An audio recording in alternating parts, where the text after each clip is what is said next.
Samantala, halos isang linggo ng kritikal sa ospital ang isang kadete ng Philippine Military Academy matapos mabaril sa ulo ng isang holdupper. Pero ayon sa isang malapit niyang kaibigan, rumesponde raw ang kadete ng kanyang bisitahin. Nakatutok si Ian Cruz, eksklusibo.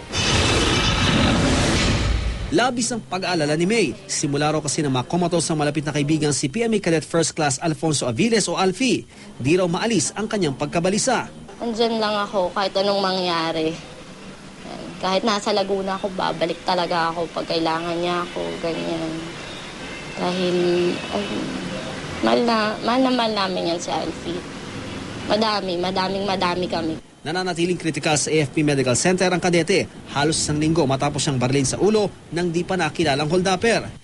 Marami raw pangarap si Alfie para sa bayan at para sa kanyang pamilya. Gusto niya mabigay niya yung mga kailangan ng kapatid niya, ganyan. Pag nanghingi regalo, bibigay niya yan.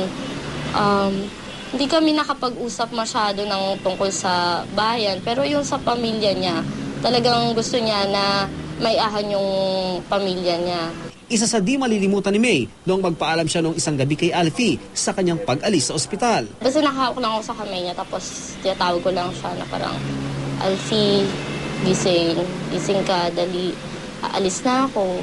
Matagal pa bago ako babalik dito. Tignan mo naman muna ako bago ako umalis, ganyan. Tapos, nagising siya. Tapos, naswiss niya yung kamay ko.